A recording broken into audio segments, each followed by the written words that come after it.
YTN 라디오 생생경제.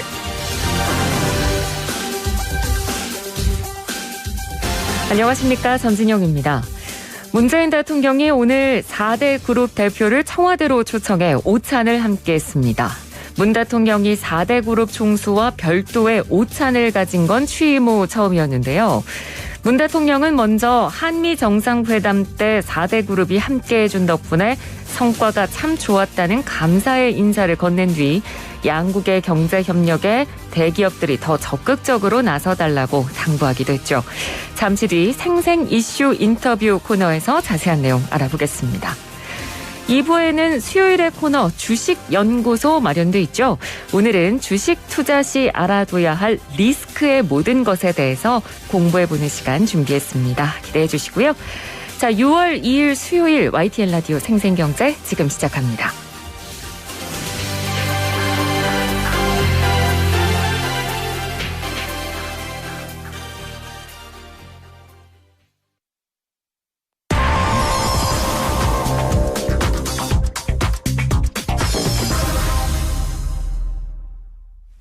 네, 문재인 대통령과 4대 그룹 총수의 청와대 오찬, 어떤 취지의 자리였고 또 어떤 이야기들이 오고 갔을까요? 서강대 기술경영전문대학원 김연학 초빙 교수 전화 연결해서 자세한 내용 짚어보도록 하겠습니다. 교수님 안녕하십니까? 네, 안녕하십니까? 예, 일단 오늘 이 청와대 오찬에 참석한 그룹 총수들의 면면부터 좀 살펴주실까요?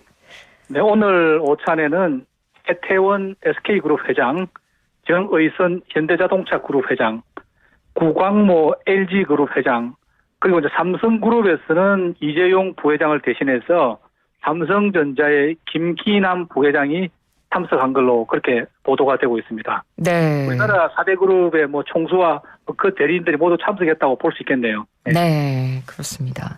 그럼 이번 자리는 어떤 배경에서 마련된 자리였나요? 네, 아무래도 대통령 방미 기간 중에 동행을 하고 또 미국의 대규모 투자를 발표해서 대통령이 방미 성과를 거두는데 상당히 도움이 많이 됐죠. 네. 지원해 주는 데 대한 뜻 사이의 성격이 있다고 봅니다.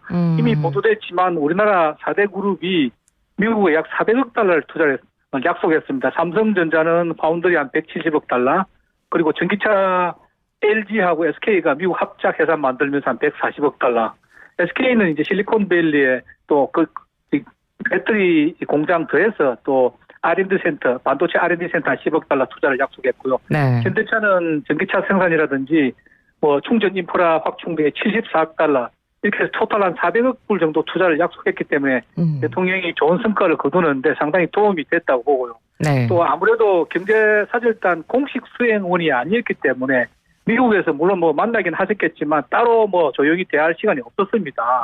그래서 이렇게 이제 또 따로 만나서 식사도 하면서 좀 사이도 펴하고 이런 계기가 됐던 것 같고요. 또 하나는 이제 경제가 이제 회복 기조를 보이고 있기 때문에 내수 진작이라든지 고용 창출에 대해서 또 기업들 좀 힘써달라는 그런 당부의 말씀도 있었던 걸로 알고 있습니다. 네. 그러니까 말씀해 주신 대로 우리 정부 입장에서는 어찌됐건 이 대통령의 미국 순방길에 국내 대기업 총수들이 대동을 해서 미국에 대한 투자 보따리를 좀 크게 줬으니까 사의를 표현하는 건 굉장히 당연한 수순처럼 좀 보이고요. 여기에 더해서 앞으로 좀 공격적인 투자를 좀 해달라, 이런 식의 당부를 하고자 했던 포석은 아닌가, 이런 생각도 좀 드는데요. 네, 그렇습니다. 사실 미국에서 적극 투자했지만 미국뿐만 아니고 국내에서도 적극적으로 투자해달라, 그런 메시지가 담겼다고 보고요. 네. 예를 들어 지난번 K 반도체 전략 발표할 때 510조 원 투자 계획을 밝히지 않았습니까? 네. 이게 다 민간 기업 몫이거든요. 근데 이제 그때 우려들이 지금 이제 현 정권의 임기가 한 1년 정도 채 남지 않았는데 이렇게 510조 투자 계획 발표해놓고 또 이게 정권이 바뀌면 유야무야 되는 거 아니냐, 이런 우려가 좀 있었거든요. 네네. 그러니까 이런 것들 차질 없이 계속 좀 투자해 주십사라고 하는 그런 당부의 말씀 메시지도 있는 것 같고요. 또 하나는 작년에 이제 코로나 팬데믹 때문에 세계 경제가 마이너스 3.3%를 성장했습니다. 근데 올해 이제 플러스 6%로 강력한 이 반등이 예상이 되거든요. 우리 경제도 한 4% 정도 성장이 지금 예상되고 있고요. 네. 그제 발표가 나왔지만 수출도 지금 전년 대비 한 46% 성장하는 아주 좋은 회복세를 보이고 있습니다. 2018년에 대통령께서 이제 물 들어올 때 노저라는 그런 말씀하신 적이 있죠. 근데 그때는 경기가 안 좋은데 조금 이 타이밍이 안 맞는 이야기 아니냐 그런 시각도 있었습니다만은 지금은 그야말로 물 들어올 때거든요. 조선, 자동차, 반도체 이런 그렇죠. 부분이 굉장히 이제 뭐 수출도 좋고 그렇습니다. 네. 그래서 이참에 정말 물 들어올 때 놓쳐야 되니까 4대 대기업이 앞장서서 이런 분위기에 좀 가속화될 수 있게 해달라 뭐 그런 부탁인 것 같습니다. 네. 근데 이 시점상으로 좀 보면 대통령 임기가 이제 얼마 안 남았잖아요. 이제 1년여 정도 남은 상황인데 이 시점에서 이렇게 재계와 자주 좀 만나고 재계랑 같이 움직이는 이런 모습, 이 부분은 어떻게 해석될 수 있을까요? 네, 뭐 저는 뭐 굉장히 바람직하다고 생각합니다. 다만 이게 좀 취임 초기부터 이런 적극적인 친기업적인 혹은 경제 챙기는 모습을 보였더라면 더 좋았지 않을까 하는 생각이 듭니다. 네. 취임 초반에는 기업인들과의 만남에 대해서 뭐 정경유착이라든지 혹은 이런 우려들 때문에 조금 뭐 자제를 하신 것 같아요.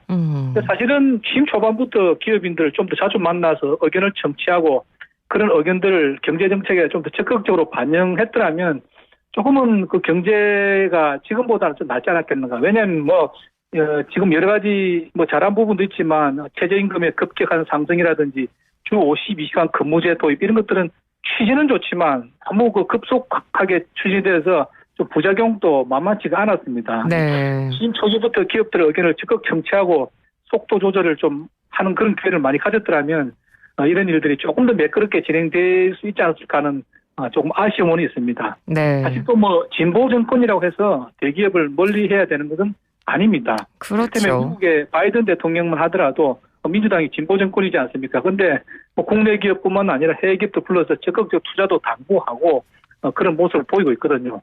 그래서 뭐 조금 늦은 데 대해서 아쉬움이 있지만 지금이라도 또 특히 이제 경제가 회복되는 모습을 보이고 있기 때문에 뭐 대통령께서 조금 더 적극적으로 챙겨주시기를 뭐 기대합니다. 네.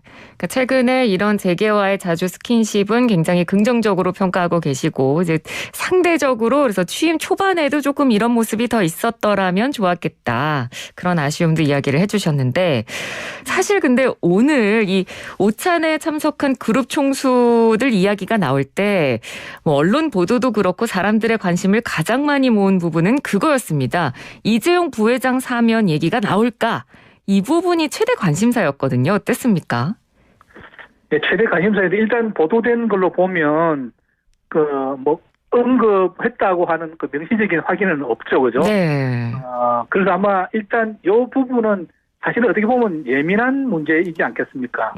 대통령께서 화기애애하게 이 투자 많이 해서 고맙다 이렇게 좀 뭐랄까 칭찬하고 격려하면서 앞으로 투자 많이 해달라 부탁하는 자리에 그런 화제가 조금 어색할 수도 있다고 판단한 건지 잘 모르겠는데 아마 그럼에도 불구하고 지금 뭐 상공회의소라든지 공식적인 경제단체를 통해서는 지금 이재용 부회장의 사면을 건의를 하고 있는 그런 상황이거든요.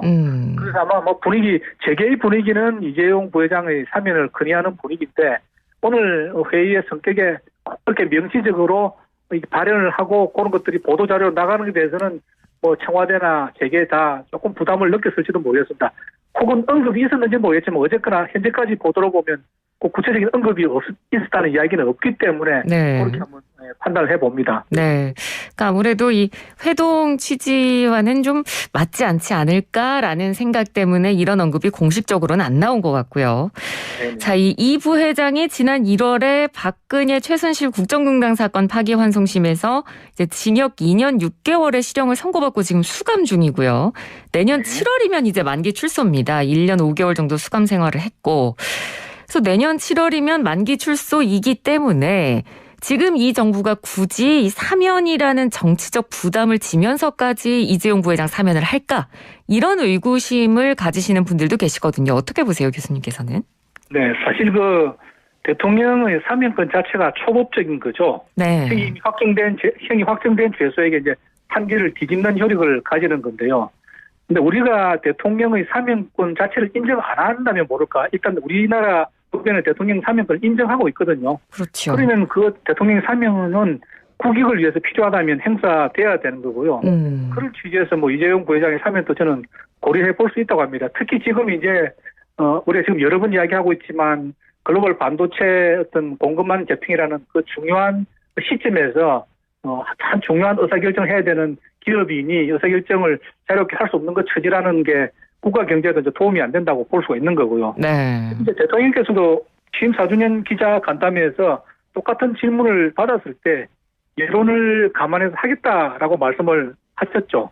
오늘 여론조사 조사도 보니까 이재용 부회장의 사면에 찬성한 의견이 한 70% 정도 나왔더라고요.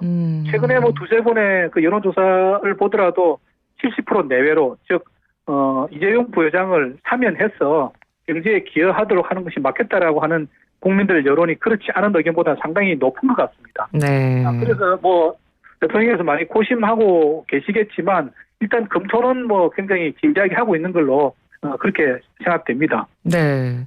그러니까 이게 경제 쪽 면에서 봐도 지금 뭐 글로벌 시장에서 미국하고 중국하고 반도체 패권 경쟁이 지금 불붙어 있는 상태잖아요. 그러니까 삼성전자가 이른바 샌드위치가 됐다. 뭐 위기가 이렇게 좀 고조되고 있는 것 같다. 이런 상황이기 때문에 이 이재용 부회장의 경영 공백이 한시가 좀 급하고 이 경영 공백이 빨리 메꿔져야 된다. 이런 지적도 지금 시장에선 나오고 있기 때문에 이재용 부회장의 사면을 그런 마켓 인사이트 측면에서는 어떻게 보면 좋을까요? 예, 그러니까요. 앞서 질문과 이제 연결되는 질문인데 네. 사면 사실 1년밖에 안 남아서 굳이 지금 사면을 해야 되느냐. 그 필요성으로 타이밍이 굉장히 중요하다는 거죠. 뭐 아시는 대로 지금 미국 주도로 글로벌 반도체 공급망 재편을 시도하고 있고요. 이런 큰 흐름에 우리가 잘 편성한다 그러면 우리나라 반도체 산업이 한 단계 더 발전해서 정말 글로벌 지배력을 강화할 수 있는 계기가 될 수도 있고, 딱 잘못해서 타이밍 놓치고 판단을 잘못한다 그러면 지금까지 우리가 상대적으로 굉장히 강세를 보여온 메모리 반도체 분야의 우위마저도 후발주자한테 뺏길 수가 있는 굉장히 중요한 시점이거든요. 네. 그런데 이제 이런 중요한 시점에 신속한 의사결정을 해야 될 사안들이 특히 우리나라 뭐 사실 대표 기업이라 할 수 있는 삼성에 많다는 겁니다. 예를 들어서 지금 이제 문 대통령 방미 중에 바이든 대통령 앞에서 우리가 삼성이 170억짜리 파운드리 공장 만든다고는 했는데 아직 입지를 확정을 못 지었어요. 그래서 그냥 원칙만 밝히고 구체적으로 어디에 어떻게 짓겠다라고 하는 건 아직도 확정을 짓지 못한 거고요. 뿐만 아니라 지금 글로벌 품귀 현상이 일어나고 있는 게 자동차용 반도체 생산인데 삼성이 자동 반도체 생산은 그렇게 하지 않고 있어요. 네. 그래서 수년 전부터 네덜란드의 NXP라고 하는 세계 2위의 자동차 반도체 회사 인수권을 계속 검토를 하고 있습니다. 이런 부분도 사실 들여다볼 내용이 굉장히 많거든요. 그리고 결국 의사결정은 총수가 해줘야 되는 거고요. 그 외에도 이를테면 이제 우리가 TSMC하고 파운드리 쪽에서 굉장히 경쟁을 벌이고 있는데 이 5나노 이상의 아주 극미세 공정을 하기 위해서는 네덜란드 ASML사로부터 EUV 노광 장비라고 하는 걸 사와야 돼요. 네. 근데 그 대부분이 지금 TSMC로 가고 있다는 거 아닙니까? 이런 부분들은 전문 경영인들은 어렵고 이재용 부회장이 직접 단판을 지어서 살 수 있는 그런 부분이거든요. 이런 중요한 의사결정할 사안들이 많고 이 타이밍을 놓치면은 우리 반도체 업계에서는 천추의 한이 될 수도 있습니다. 그래서 빨리 이재용 부회장을 사면해서 이런 의사결정을 빨리 할 수 있도록 해야 된다. 그런 요구들이 많은 상황입니다. 네. 타이밍이 중요하다고 말씀을 해주셨으니까. 네. 자, 그러면 현충일 특별 사면 가능성 어느 정도로 보십니까? 얼마 안 남았거든요. 지금 현충일이. 제가 뭐 그쪽 인사이트가 아니라서 사실은 잘 모르겠습니다. 네. 뭐 일단 최근에 여론은 이재용 부회장의 사면 쪽으로 많이 기울고 있기 때문에 예. 긍정적인 의견이 있는데 일부 또 청와대 참모 중에서는 아직도 반대하는 분들도 있다는 뭐 그런 이야기도 들리고요. 결국 이념보다는 실리 추구가 중요한 경제적으로 봤을 때 시점인데 제가 이 사면 되냐 안 되냐를 점칠 수는 없고요. 국민의 한 사람으로서 또 경제인 한 사람으로서 가급적 빨리 결정을 해 주셨으면 좋겠다. 그런 정도로 건의를 드리고 싶습니다. 네, 알겠습니다. 자, 그리고 교수님 오늘 전화 연결 드린 김에 저희가 추경 이야기도 좀 간단하게 여쭙도록 하겠습니다. 이 네. 더불어민주당에서 2차 추가 경정 예산 편성에 대해서 이거 좀 굉장히 필요하다. 필요성을 공식적으로 언급을 했거든요. 네. 이 추가 경정 예산 어느 정도 규모고 배경은 어떻게 보시는지요? 그래서 아직 확정된 것은 아니고 민주당에서 운을 띄우고 있는 그런 상황인 것 같습니다. 네. 크게 보면 이제 국민들 코로나를 벗어나게 국민들 사기 진작용 그리고 취약계층 지원 그러면 코로나로 인한 자영업자 손실 보전 등 총 합쳐가지고 한 30조 원 규모 물론 전혀 확정된 건 아닙니다. 이제 보도된 내용만 하면 30조 원 규모의 매머더 예산이 이야기되고 있고요. 이제 그 배경에는 최근 집값 폭등으로 말미암아서 부동산 관련 세수가 많이 늘었습니다. 네. 경기가 조금 호전되면서 법인세 등도 거치고 있고 해서 19조 원 정도 당초 예산보다는 추가 징수가 가능성이 있으니까 좀 룸이 있는 거 아니냐 이렇게 이야기되고 있는데 뭐 개인적으로 조금 더 신중할 필요가 있다는 생각입니다. 네. 2차 재난지원금이 편성돼서 14조 9천 원이 이미 편성돼서 집행 중에 있고요. 뭐 지금들 많이 걱정하시는 분들 우리나라 국가 부채가 너무 빠르게 증가하고 있는 거 아니냐. 물론 필요하면 부채를 써야죠. 근데 지금 이렇게 아주 급한 시기냐는 이런 반론도 있으니까 그 부분 검토를 해야 될 것 같고요. 특히 이제 제가 하나 걱정하는 부분은 지금 서두에 잠깐 말씀드렸는데 경기 회복의 조짐이 보이고 있습니다. 네. 이 상태로 가면 지금 세계 경제가 올해 6% 성장했고 한국도 원래 3% 이야기하다 지금 4%까지 올라와 있거든요. 그러면 이게 연말께는 과일 조짐이 될 수도 과일이 될 수도 있습니다. 경기가 과일되면 인플레이션이 일어나거든요. 그렇죠. 이미 그제 발표 보니까 5월 소비자 물가만 2.6% 올라가지고 수년 내 가장 높은 수준이다. 네. 라고 이야기가 되고 있고요. 물가가 올라가면 어떻게 됩니까? 인플레이션 올라가면 금리가 인상이 되거든요. 그렇죠. 야, 그러면 지금까지 저금리 인하로 노렸던 개인 자영업자, 기업들 혹은 뭐 여러 가지 개인들도 굉장히 지금 빚을 많이 내서 집을 산다든지 하고 있지 않습니까? 부동산뿐만 아니고 뭐 요즘 코인 투자까지 주식 투자도 많이 하고 그러는데 자, 이럴 때 만약 금리가 올라가게 되면 상당히 또 역작용이 있을 수 있고요. 또 제가 걱정하는 것은 이건 이제 전 국민에게 작년처럼 이렇게 풀어줄 때 소비가 진작되는 긍정적인 면도 있지만 인플레 심리를 자극해가지고 금리가 인상되면 그 부작용도 만만치 않다는 거죠. 그래서 조금 신중할 필요가 있다라고 하는 거. 또 하나 걱정되는 것은 선거를 앞두고 또 선심성이 아니냐는 오해를 할 수도 있습니다. 네. 이런 오해는 제가 볼 때 피하는 것이 좋을 것 같고요. 그럼 뭐 재난지원금이 추경이 전혀 필요 없냐? 그건 아니고요.